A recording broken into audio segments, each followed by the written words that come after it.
Call of Duty is known mostly for spectacle. Huge explosions, insane gunfights, and weird, exotic locations. But years ago, before things got wild for no good reason, Black Ops 1 shared a story that was like no other, and took place in a time that wasn't yet touched by the franchise. The game was something cold and more psychological than anything before or after it. At the very start of this mind-bending game, there is a mission like no other, Vorkuta. It isn't just a level in this game, it feels like a descent into madness and a cry for freedom from our characters. It doesn't even feel like a mission you play, it's more like a story that you can survive through. By 2010, Call of Duty was the king of shooters. It had redefined online multiplayer, popularized the modern military FPS, and made cinematic storytelling a genre staple. Modern Warfare shocked the world, World at War showed us the savagery of the Pacific, and Modern Warfare 2 just went completely insane. But Black Ops, developed by Treyarch, pivoted away from the battlefield and more into the shadows of warfare. It explored black operations, government brainwashing, conspiracy theories, and trauma. The tone wasn't very heroic, but it was more paranoid, dizzying, and it was unreliable. As the protagonist, Alex Mason isn't very typical. He's broken from the start, tortured, and interrogated throughout the entire story. He is trying to piece together memories that really don't line up very well. And the second mission of the game, the moment we're truly hand in control of Mason's fate, throws us into the depths of a place most people never come back from, Vorkuta. Vorkuta wasn't just a fictional prison, it was actually a real one of the most infamous gulags of the Soviet era. Thousands died there, and millions were sent through its gates during Stalin's purges. And when players awaken inside of this place, it's not completely guns blazing. It's more with a sense of dread. Even though it's one of the first missions in the game, it doesn't feel like it's holding your hand at all through this mission. The mission makes you feel very trapped and shows how desperately all of the prisoners want out. And it is in this space where we meet the iconic Viktor Reznov. Reznov is more than just any regular NPC, as he becomes something larger. I mean, he is your character's purpose throughout this entire game, and he is your guide, especially through Vorkuta. I mean, he doesn't stage just a standard escape, but a full-on revolution, with 8 very iconic steps. One of the greatest parts of Vorkuta lies in its level structure. This isn't just some random mission where you check off objectives. It does genuinely feel like a revolution that these prisoners fully planned out, with 8 iconic terms. Secure the keys, ascend from darkness, rain fire, unleash the horde, skewer the winged beast, wield a fist of iron, raise hell, and freedom. Each of these 8 steps feels very symbolic. Reznov doesn't speak them like commands, but he's preaching them throughout the entire level. And as we continue through each step, the mission does continue to escalate, not with just its intensity, but with its meaning. Secure the keys is a literal objective where you have to secure the keys, but it's also about reclaiming control. This is the moment where Mason takes power, and he starts to shift from being the victim to the rebel. Ascend from darkness is another literal objective, but it is also metaphorical. You are in the bottom of this prison, and you must rise up through the elevator to get to the top, which is freedom. Rain fire isn't just chaos, but it's vengeance. When Mason uses that flaming slingshot, it feels like the rebellion is no longer covert, like it's not some sort of secret anymore. Unleash the Horde is when the prison riot becomes a full-on war zone. I mean, you are not escaping quietly, as mentioned with the last step, but this is when everyone becomes armed, and the escape attempt truly becomes real. Skewer the Winged Beast is one of the level's more absurd but iconic moments.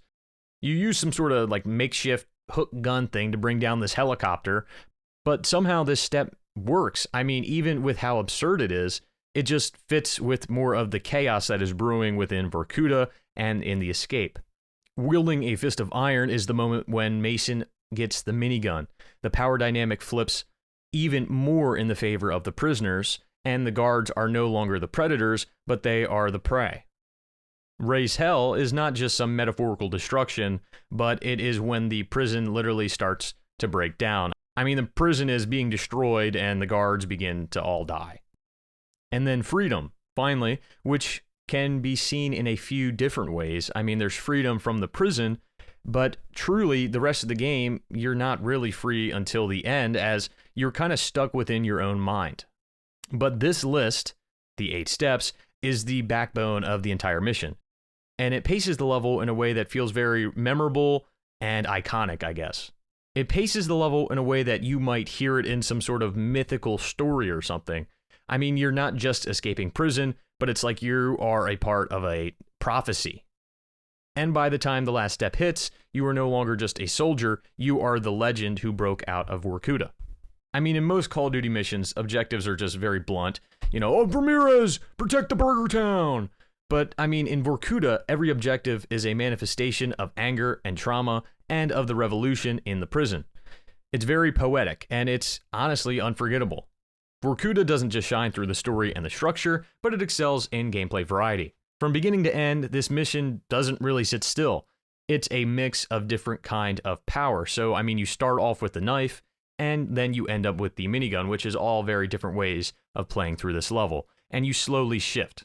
And as the mission continues to escalate throughout each of the steps, you kind of transform. I mean, the gameplay changes from using a knife to then using the Makarov pistol, and then you get the shotguns, and then you get the AK-47, then you get one with a grenade launcher, and then you get the minigun. It just keeps kind of slowly evolving, changing the gameplay.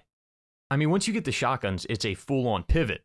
I mean, using the pistol and the knife, you still feel like you're not really in power, but Vorkuta transitions from sort of that stealth of using the knife and then finally getting the gun to full-blown chaotic warfare.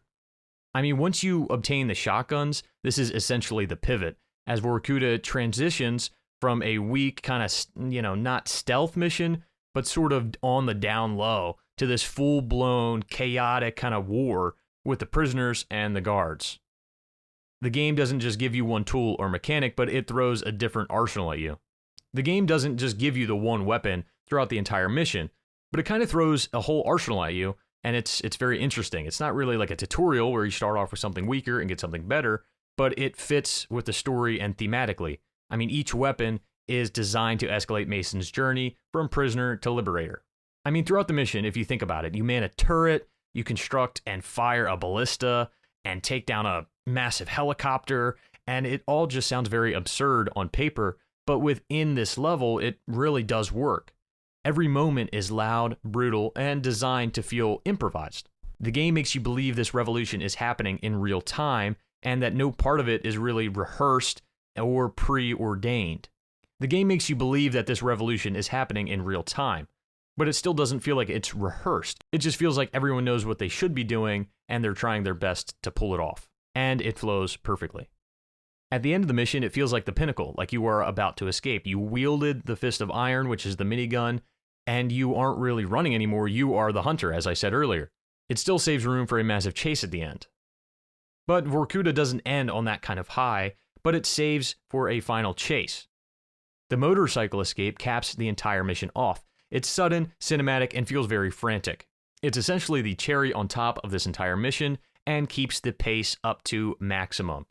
While it feels a little cheesy that, you're on a bike shooting a shotgun one-handed, it still feels like it built up to this moment, and it doesn't even feel like it's that, extraordinary, It's like it still could almost be realistic. I don't know.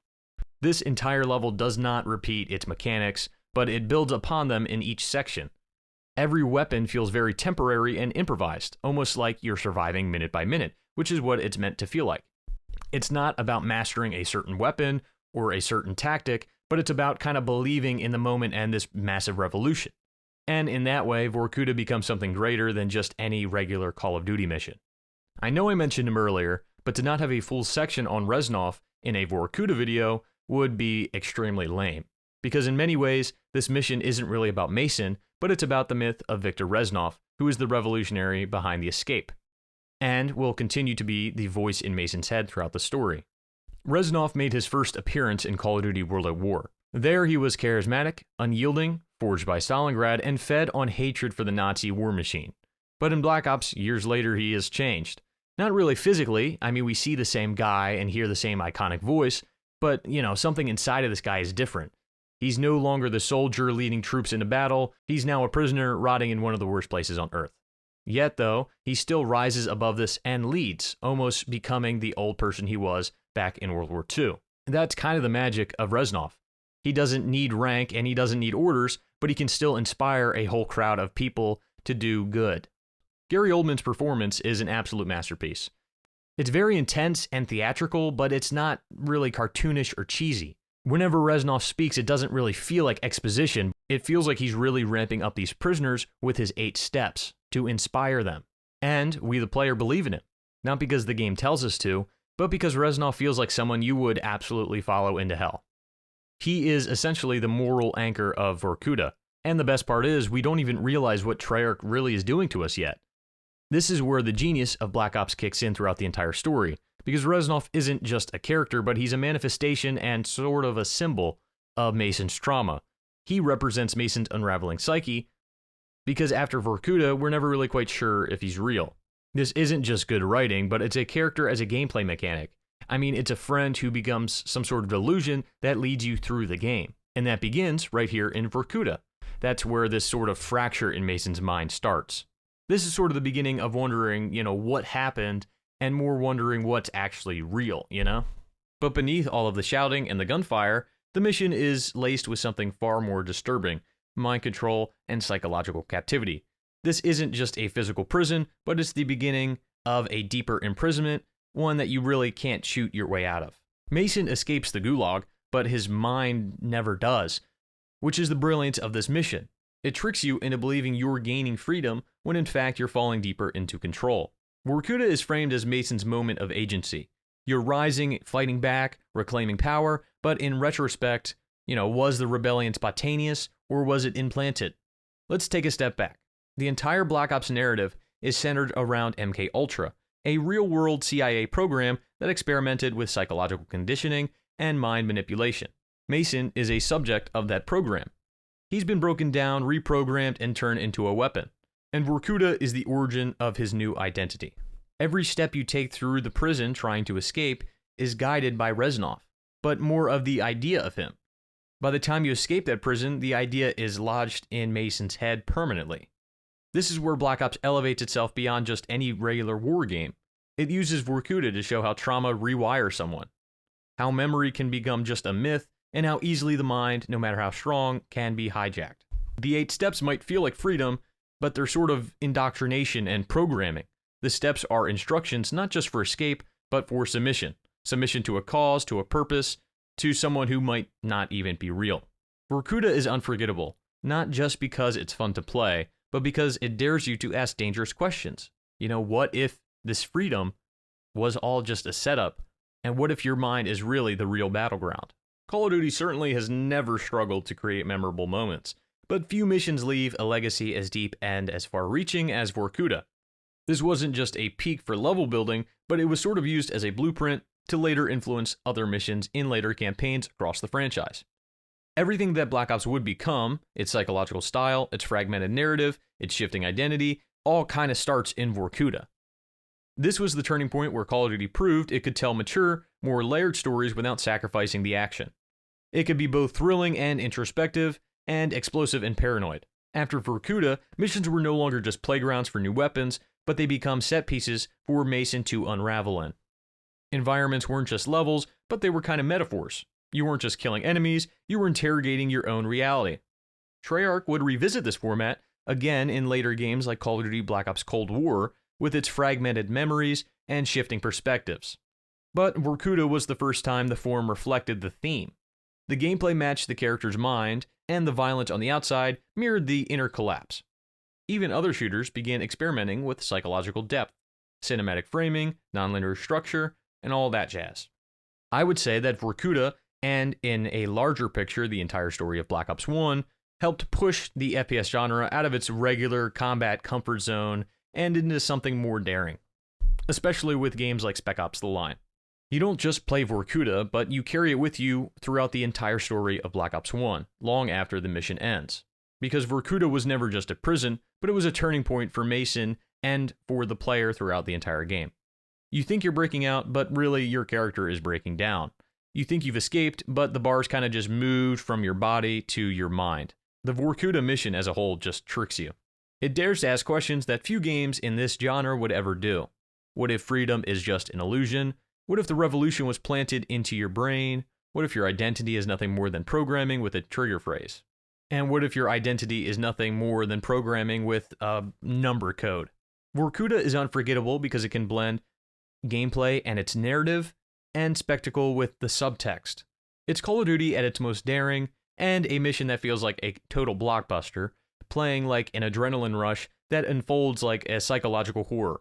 In a series defined by chaos and conflict, Vorkuta gave us clarity. This mission didn't just entertain, but it completely transformed what a Call of Duty story could be. And that's why, more than a decade later, it remains one of the greatest levels in Call of Duty history. Not because of its explosions or the action, but because of what it leaves behind.